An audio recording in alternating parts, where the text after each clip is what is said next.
Alright, today we're testing these Winchester USA Ready 9mm. See, they got these neat little, presumably plastic tips in there. I think, and by definition, designed to keep it from clogging up and stuff like denim.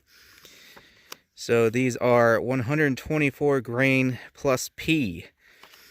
Advertised velocity 1200 feet per second. But we're using a Taurus G2 with a 3-inch barrel, so we will likely see lower numbers than that.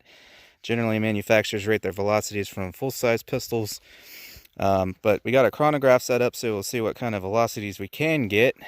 I'll be doing a single-layer t-shirt as well as 4 layers of denim. We're using Knox Ballistic Gelatin 10%. It's BB calibrated today, right on the very end of the spectrum to be allowable. 3.75 inches of penetration on the very back side of this BB. So we are still within spec. It's just a little on the light end there. So we're using a block that I just shot in the previous video, literally minutes ago. These were the Winchester silver tips. So make sure you check that out if you want to see that. I'll post a link to that in the description as well. So I'm probably going to spin these, flip these around. That way we have this fresh block here to shoot into. We just got this one little part right here where I had to pluck one of those out. Like so. So just remember when we examine these and when we're done that this little cavity here was already there because that's where I picked out one of those.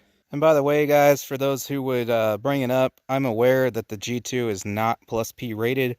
So you absolutely should not do this. Don't try it at home. But it's been an ongoing experiment of mine to see how tough these are. I've had plenty of plus P rounds through it, even plus P plus. I always wear proper safety equipment. But if you have one of these, technically it's not advised to run plus P ammunition.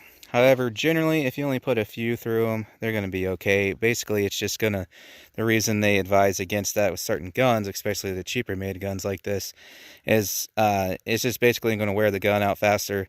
Maybe the slide's not as tough as like an $800 gun, so it's going to wear on the slide, it's going to wear your springs. So, and generally you can make any gun plus P capable just by a few upgrades, which always includes an upgraded spring that's a little stronger, maybe a few other things. But anyways, I know it's not plus P rated, but we'll be fine.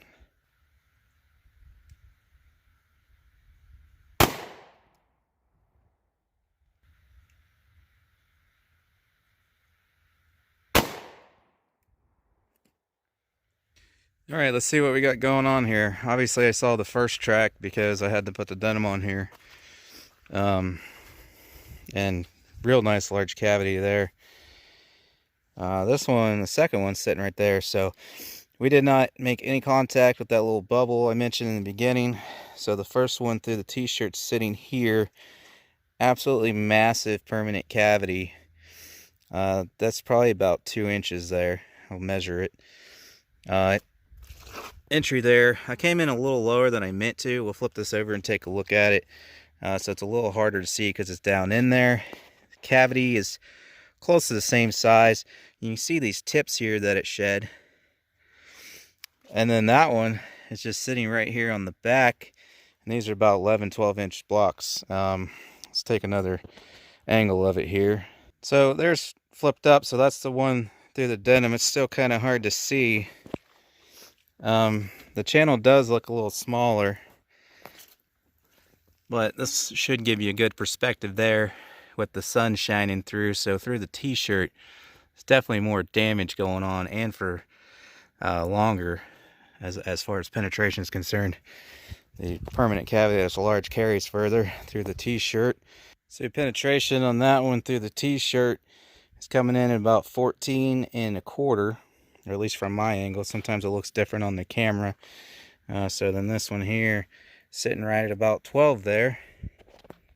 I'm having a hard time with the sunlight and my shadow showing you guys this. But I do have this on the very edge right there.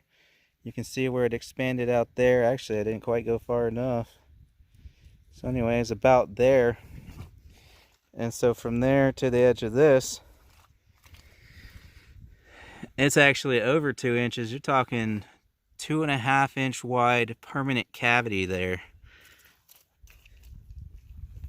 So these being plus P, I definitely felt a little extra recoil over the regular silver tips, but not much. I mean, like 5–10% maximum. But what was interesting on the chrono, we didn't get really any higher velocities than the silver tips. So I don't know. I guess it's probably my short barrel there. And a longer barrel, you'd probably see more velocity from this plus P, I would guess, than you would the silver tips. But that's my results with my 3-inch barrel. Let me get these dug out and we'll get a weight retention and a measurement. So there they are up close. This one was through the t-shirt and that one was through the denim. As you can see, it expanded what appears to be larger to at least a much flatter face, and we'll find out in a second with the caliper, the micrometer there. So that would be why it did not penetrate as far, because a little more resistance there with the flatter face, and certainly if it's a wider diameter, which it does appear to be slightly wider. So there's your up close on that. And what I'm finding interesting is on several of the past few rounds I've been... Ooh, that scared me. I didn't think anyone was back there.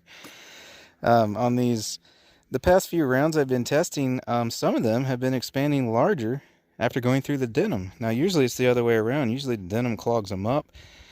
Now obviously we got this thing here designed to combat that, but the other ones I've been testing, they don't have anything like that. They're just, you know, more traditional hollow points. And with some of them we've been getting larger expansion through the denim, so that's interesting. Now I spent a couple minutes on each of these picking out the amount of gel that I could. These petals captured a lot of that gel and bent it over to where I couldn't get them out, so I'll spend about 2 minutes on both picking out what I could, but there's definitely some gel trapped in there, so that's going to affect the retained weight a little bit. So here's the one through the t-shirt. Let me redo that. I seen it flicker right before I set it down. 103.2, 0.3, somewhere around in there. So we did lose some of that. And then on the one through the denim here, 121.5. T-shirt, 102. Denim, 121. So yeah, apparently on this one, we lost quite a bit of lead in there. But looking at that wound cavity, that's no surprise really. That's massive. And then plus I guess both of these are shedding that little tip there. So since that's coming in 121, those tips seem to be about 3 or 4 grains, I would guess. All right, so the one fired through the t-shirt layer, maximum width of 0.622. And then the largest diameter on this one fired through the denim was indeed a little larger at 0.667. So I'm pretty impressed with these rounds as far as, you know, expansion diameter. They get rather large, especially this one, but they're both over 60 caliber, which is pretty good for a 9mm hollow point. This permanent cavity here is just massive for a 9mm. This one, it was harder to tell because it's a little deeper in there, but it was similar in size, which interestingly, that one being the larger diameter hollow point, you would think it would be at least as big, and if not, technically it should be larger, but it was about the same or slightly smaller. So I don't know, maybe that hit and then turned sideways, so it wasn't, and you know, it was sitting in there kind of funky if I recall correctly. So that might be why, because it might not have stayed straight the entire time. It might have hit and then yawed like that. So then it would have a smaller frontal surface as it was continuing through the block. So that may have been what happened there. But regardless, both cavities were really impressive, especially this one.